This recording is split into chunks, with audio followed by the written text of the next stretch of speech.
Bismillahirrahmanirrahim. Qala al-musannif rahimahullah wa nafa'ana bihi wa bi ulumihi fid dharain amin radhiyallahu ta'ala anhu. Adabul khuruji ilal masjid. Ini bab di dalam menerangkan adab-adab seseorang ketika keluar menuju masjid. Yang mana keluarnya kita menuju masjid itu pastinya untuk ibadah. Jangan kita sangka masjid itu hanya buat sholat saja. Kita agama Islam ini berbeda dengan agama lain. Mungkin agama lain tempat ibadah mereka hanya dipakai buat sembahyang mereka.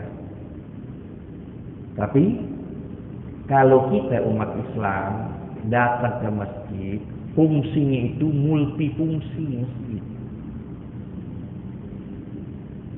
Maka disebut tempat ibadah. Dan ibadah itu beraneka makna.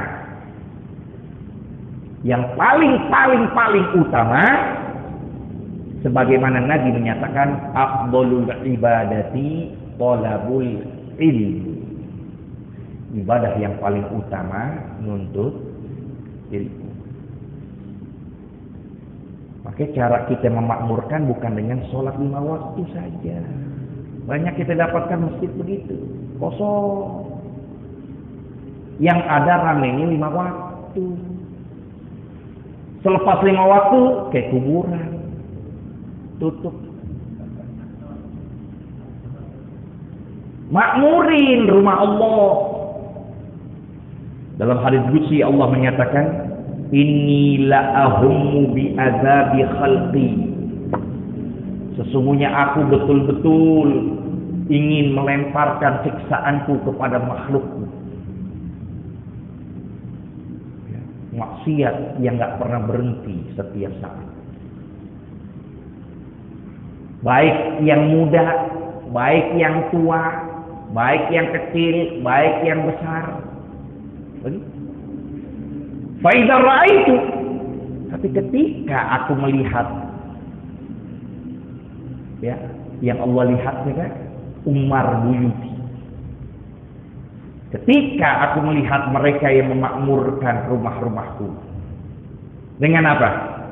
Menuntut ilmu, dengan tadarus Quran, dan khususnya dengan menghidupkan sholat 5 waktu berjamaah.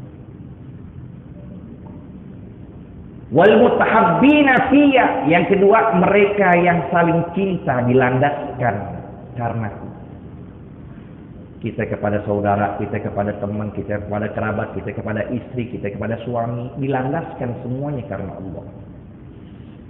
Dan yang ketiga wal mustaghfirina bil ashar, mereka yang istighfar sebelum datangnya waktu subuh. Nah, karena aku melihat 3 kelompok ini, asrifu anhumul adab, aku palingkan buat mereka itu siksaan. Akhirnya tidak turun azab Allah. Gitu. Makmurin masjid.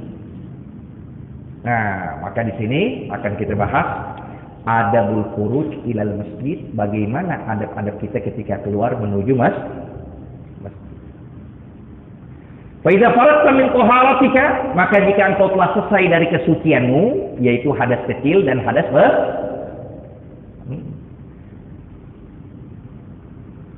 fasalli fi baitika rak'atai subhi.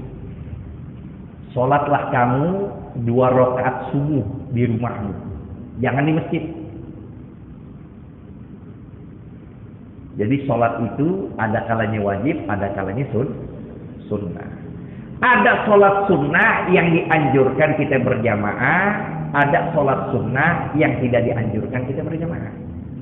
Kalau salat sunnah yang dianjurkan kita berjamaah, afdolnya kerjain di masjid. Kayak apa? Tarawih, witir ke Ramadan, Id, dan sebagainya. Itu afdol masjid ketimbang di rumah. Tapi ada sholat sunnah yang tidak dianjurkan berjamaah, maka sholat di rumah lebih utama ketimbang sholat di ini diantaranya. Sholat sunnah subuh. Kan sholat sunnah subuh dianjurkan berjamaah kan? Ya, yang disebut dengan sholat rawatib. Ini sholat sunnah subuh termasuk rawatib yang ditekankan dalam agama yang disebut sholat sunnah muakkadah. Sehingga ada sahabat Nabi SAW berkata kepada beliau, ya Rasulullah, jadikanlah aku teman engkau kelak di surga. Maka Nabi memberikan resep kepada dia. Beliau katakan, fa'a inni bisa terus sujud. Maka bantulah aku, kalau engkau ingin menjadi temanku, maka bantulah aku biar banyak sujud. Artinya biar banyak sholat sunnah. Maka sholat sunnah yang disebut dengan muakkadah itu ada 10. Di antaranya sholat sunnah subuh. Di dalam Zubat disebutkan pintani qabla subhi wa dhuhri kada wa ba'dahu wa maghribin tsumma isya. Ada 10. 2 rakaat sebelum subuh, 2 rakaat sebelum zuhur, 2 rakaat setelah zuhur, 2 rakaat setelah maghrib, 2 rakaat setelah isya. Jumlahnya 10. Ya. Nah, sholat-sholat yang seperti itu yang tidak dianjurkan berjamaah, sunnah dikerjakan di rumah. Melainkan kalau memang kita merasa malas. Tuh. Akhirnya ya kita nggak jadi ke masjid lantaran sholat sunnahnya di rumah. Atau kejauhan. Atau begini kayak sekarang nih. Ya. Sholat isya. Kan ada sholat isya sebelumnya apa itu? Qobliyah isya. Inti maghrib udah di sini. Pas azan isya kan qobliyah. Habis itu sholat isya. Inti balik dulu ke rumah. Ya. Ya, balik dulu nggak bakal ke masjid ya. Maka di situ terjadi afdal tetap di masjid. Nah, kemudian disunnahkan dalam sholat sunnah subuh itu apa yang kita baca? Baca alam nasyrah dan alam tarah. Rakaat pertama alam nasyrah, rakaat kedua alam tarah. Sehingga ada suatu ungkapan man qara'a alam lam yusibhu alam. Man qara'a alam lam yusibhu alam. Ilhamzah. Siapa yang membaca alam nasyrah pada rakaat pertama, siapa yang membaca alam nasyrah pada rakaat kedua setelah Fatihah, lam yusibhu alam, maka tidak tertimpa padanya penyakit apapun. Ada lagi pembacanya kuliah dan kulhu, maka afdal kita gabungkan alam nasyrah dan kuliah pada rakaat pertama, lalu rakaat kedua baca alam tarah dan kulhu. Jadi alam nasyrah dan kuliah, lalu yang kedua alam tarah dan kulhu. In kana al-fajru qad tala'a, jikalau fajar itu sudah timbul, sudah nampak, yang disebut dengan fajar shadiq. Ya, kadzalika kana yaf'alu Rasulullah sallallahu alaihi wasallam. Begitulah yang diamalkan Nabi, ngerjain sholat sunnah subuhnya di rumah, langsung selepas itu beliau menuju masjid. Tsumma tawajjah ilal masjid. Datangi ke masjid, nuntut ilmu, ya, bukan mikirin berkat. Gua ada kebuli nih, jadi nggak ngaji dong.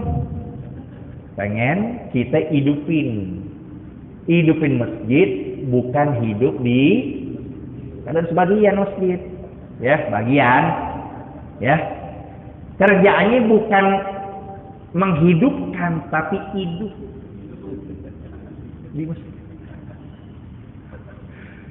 Makanya kosong doang deh, ngaji nggak ada, ya. Pengurusnya nggak ketahuan, bendaharanya siapa, sekretarisnya siapa, ketumnya siapa, nggak tahu, nggak ada pengajian. Kalau ada pengajian nggak pernah datang, tapi kalau lagi acara, ya, lagi apa, rapat, dia datang. Dia ini ada makanan, nyetor muka. Oh lagi maulid, acara besar, datang pengajian, boro-boro dihidupin. Nggak di sini, ya. Iya, nggak ada yang tersinggung soalnya. Nah itu lihat. Nah, tawajjuh ilal masjid. Kenapa? Lihat, ada suatu cerita seorang perempuan yang beliau itu biasa kerjaannya ngebersihin masjid. Pada zaman baginda Nabi Shallallahu Alaihi Wasallam, dia yang bernama Ummu Mahjan. Tiba-tiba ketika Nabi sedang ziarah, ya, Nabi mendapatkan kuburan baru. Tumben. Tidak ada satu sahabat pun pada zaman beliau melainkan beliau yang sholatin. Kok ada kuburan baru? Berarti yang nggak sholatin Nabi nih. Siapa? Selanjutnya beliau tanya sahabat, siapa itu kuburan baru ketika aku ziarah aku dapati dia? Maka disebut itu ya Rasulullah Ummu Mahjan, ketika kami ngelewatin rumah kamu, kami dapat kabar kau sedang istirahat. Kami takut mengganggu, jadi langsung kami sholatin dia. Langsung Nabi sedih, nangis, dan Nabi menyatakan pada sahabat tidak ada satupun setelah ini melainkan aku yang sholat. Nah, ini peringatan buat mereka para sahabat. Jangan langsung mengambil sikap sendiri. Tanya Nabi. Berarti gimana posisi Nabi? Harus diberitahu. Tiba-tiba Nabi datangin lagi ke Ummu Mahjan. Nabi menyatakan Assalamualaikum. Nabi ngomong, Allah berikan keistimewaan, belum bisa dengar apa yang terjadi di alam kubur. Ya. Lalu Nabi menyatakan, ma min amalin wajadti afdal. Apa dari amal-amal yang kamu dapatkan paling utama di sisi Allah? Maka Nabi diam. Nabi menunggu jawaban. Tiba-tiba beliau dapat jawaban tersebut dari Ummu Mahjan. Dan langsung disampaikan kepada para sahabat, ketahuilah kalian, sungguh dia katakan kepadaku, tidak ada amal yang paling utama di sisi Allah melainkan kerjaannya membersihkan masjid, rumah-rumah Allah. Oh, ini motivasi buat marbot nih. Ya, besok-besok jangan pikirin gaji jadi.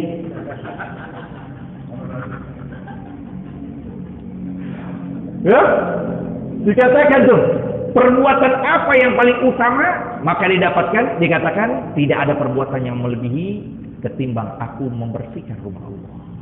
Ya.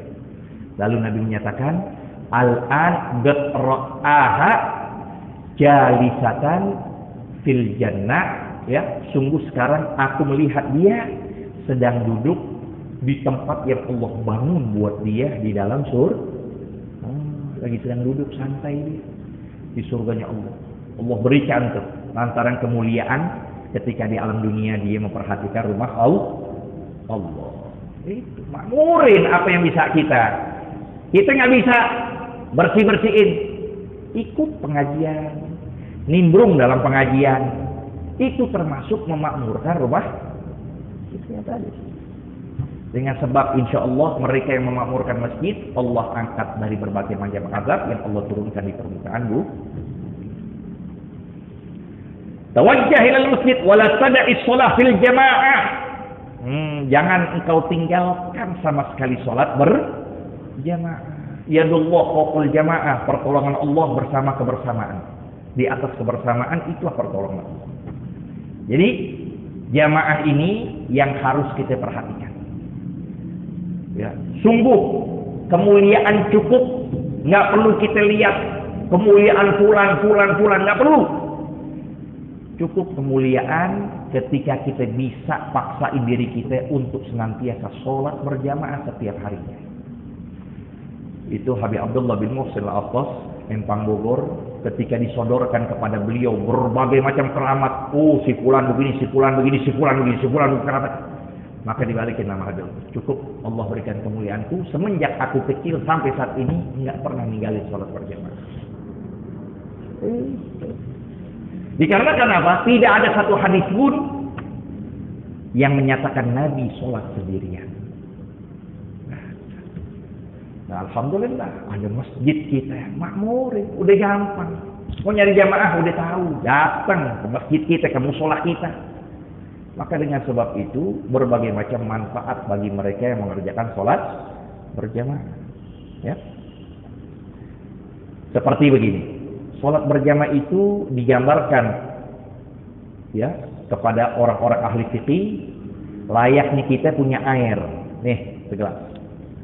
Airnya kita ini mustakmal.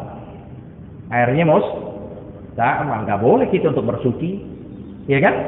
Nggak bisa kita untuk bersuci. Atau mutanajis, kejatuhan, nggak boleh kita dipakai, nggak boleh untuk bersuci.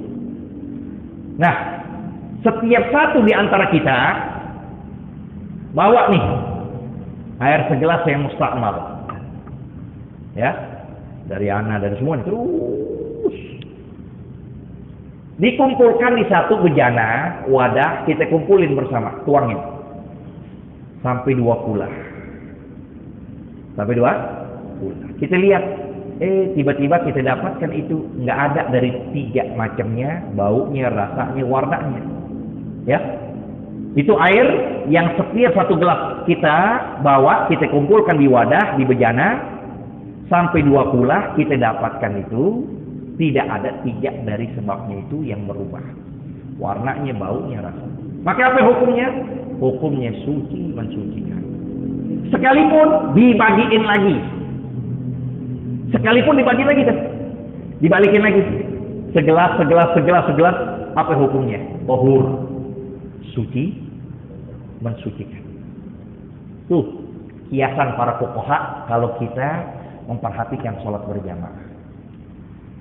Kalau kita sendiri, waduh, kita mustakmal, mutanajis, bahkan pikiran ini, pikiran. Hah? Apa yang nggak kita pikirin bisa terpikir dalam sholat tuh. Geblek ini gitu kan? Lagi sholat, udah pikiran tuh. Bini tadi ngomong begini. Kunci rumah lupa taruh di sini, anak rewel, apa obatnya, ini penyakit. Waduh, ngomong semua keingetan. Itu mustakmal tuh. Ada mutanajis juga. Itu dia sama. Si imamnya, si makmumnya akan berkumpul semua, bawa tuh dari rumahnya masing-masing mustakmal. Di bejana datang ke masjid, dituburin semuanya. Airnya terkumpul. Sampai masih kau sendirian mustakmal dia. Si imam gak khusyuk dalam mikirin sholat, si makmum begitu, soft kedua begitu. Tapi lantaran di satu wadah, tuh dikumpulin semuanya, maka hukumnya suci tahur. Baliknya dalam keadaan diampuni segala dosa-dosa kecilnya oleh Allah Subhanahu. Ya. La siyama as-subhu, apalagi sholat subuh. Ini yang paling utama, sholat subuh berjamaah.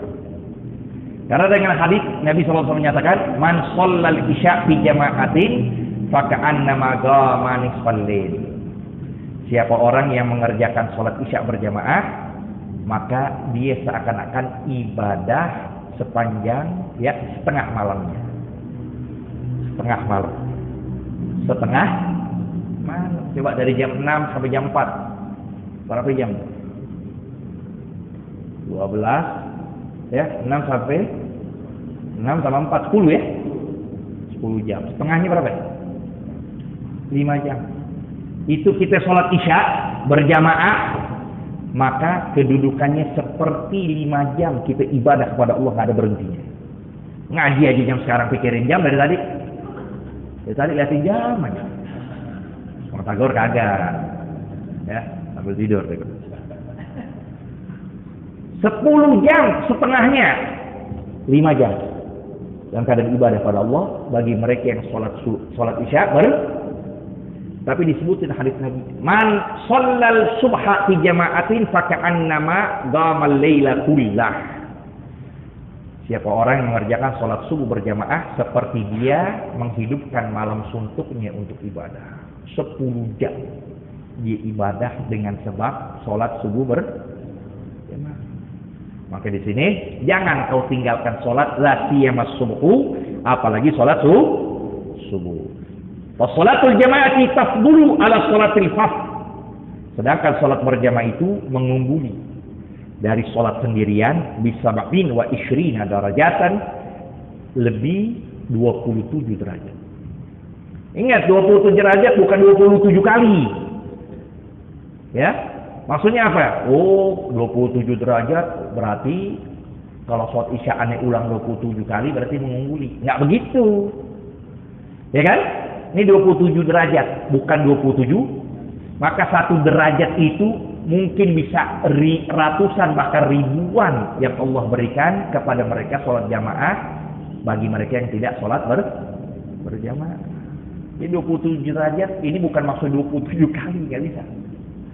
Maka ada seorang mendengar itu, dia amalkan, aneh nggak sholat isya nih, aneh nggak sholat isya berjamaah, ya udah sholat deh sebanyak 27. Aneh nggak kedapatan sholat berjamaah. Dikerjain 27 kali, akhirnya ditidur. Pas dalam mimpinya, teman-temannya terus ya mendahului dia dengan kudanya. Dia terlambat terus. Sampai dia nangis, dia sedih. Aku kan sudah ngerjain sholat 27. Maka disebutkan, 27 kamu itu belum tentu satu derajat bisa mengungguli sholat berjamaah. Lihat tuh, ya. 27 kali kamu belum tentu satu derajat bisa mengungguli. Sedangkan Allah berikan sebanyak 27 derajat. Fa in kunta tatasahal fi mithli hadzal ribhi, maka jikalau engkau meremehkan dari keuntungan seperti ini, fa ayyu faidatin laka fi talabil ilmi, maka apa manfaat kamu dalam menuntut ilmu? Amal seperti air meminyak, nggak nyatu-nyatu. Ngapain untuk ilmu kalau tidak ada amal? Wa innama thamaratul ilmi al amalu bih. Sedangkan buahnya ilmu yaitu kita mengamalkan dengannya. Fa'mal walau bi usyrika zakati takhruj bi nuril ilmi min dhulmati. Amali. Nggak bisa 100, 80%. Nggak bisa, ya. Kayak kita sekarang nih sholat berjamaah, nggak bisa semuanya. Ya salah satu dulu. Subuh dan isya jangan kita lepas untuk tidak mengerjakan sholat berjamaah. Udah terus istiqomah. Udah mulai bisa lagi, tambah lagi. Ya, sholat asarnya berjamaah, sholat maghribnya berjamaah, sholat duhur berjamaah, terus. Idza sa'aita ila masjid famshi ala haynatin. Kalau engkau pergi menuju masjid, hendaklah jangan tergesa-gesa. Hendaklah ya ala haynah, lemah lembut, pelan-pelan. Waktu ada tenang. Ya, tenang. Ta'ani perlahan-lahan. Wasakinatin, dalam keadaan tenang. Nggak buru-buru. Melainkan kalau emang kita sudah mengetahui sholat jamaah sedang berlangsung, itu lain lagi. Buru-buru nggak apa-apa. Ya pakai tenang dulu. Wala ta'jal. Jangan buru-buru. Al-ajalatu minasyaitan. Keburuan itu dari melainkan beberapa keadaan. Itu bukan dari syaitan. Ya. Ketika datangnya masuk waktu sholat, buru-buru sholat. Yang pakai hadis itu tuh. Ya, yang pakai omongan itu, kan buru-buru dari syaitan, akhirnya terlambat terus. Udah ujung, dia tidur, berbah tidur langsung. Nggak bisa. Kalau datang waktu langsung. Apalagi ketika seorang wanita sudah mendapat calon suami yang kufu, yang sesuai dengan urusan agama, nikahin cepat-cepat. Maka Nabi menyatakan, idza ja'akum man tardawna dinatahu wa amanatahu fazawwijuh. Jikalau datang kepada kalian orang yang kalian ridho, kalian senang, kalian lihat dari agamanya bagus dan amanatnya, cepat-cepat nikahin.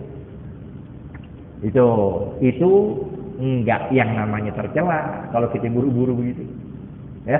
Apalagi lunasin utang. Demen, sebagian orang tuh demen diendepin tuh utang. Biarin deh, cari utang dulu, bayar buru-buru. Ad-dain syai, Tuh, utang itu keaiban udah, bikin malu kita. Bayar. Jangan pakai itu. Nah, kemudian waqul fi tariqika, maka kemudian kau katakan dalam jalanmu, Allahumma inni as'aluka bihaqqi sa'ilina 'alaik wa bihaqqi ragibina ilaik wa bihaqqi mamsyaya. Arti mamsyaya jalanku. Hadza ilaik, ini kepadamu. Fa inni lam akhruj asyaran, maka aku tidak keluar dalam keadaan kufur nikmat. Ya, asyaran, aku tidak mengkufuri nikmatku. Wala baqaran, dan tidak sombong. Wala riyaan, ya, tidak pamer riya, wala sum'ah, mencari reputasi biar dipuji orang. Bal kharajtu istiqa' sakhtik, tetapi aku keluar semata-mata takut dari murkamu, wabtigha' mardatik, dan mengharapkan keridhaanmu. Fas'aluka an tunqidhani, maka aku meminta kepada engkau menyelamatkanku minan nar, dari api neraka, wa anta taghfira li dzunubi, dan kau ampunkan untukku segala dosa-dosaku. Fa innahu la yaghfiru dzunuba illa anta. Ya, Ibnu Hajar menambahkan lagi, ya arhamar rahimin, ya akramal akramin, setelah doa ini. Nah, bagus nih, nanti ada yang nulis fotokopi bagi lagi. Yang hal seperti ini yang kita remehkan, maka mungkin di situ adalah ridhonya Allah, kita nggak tahu, yang dengan sebabnya bisa kita masuk surga dengan hal yang remeh. Ada budukul masjid sampai situ, wallahu a'lam. Rabbi zidna ilma warzuqna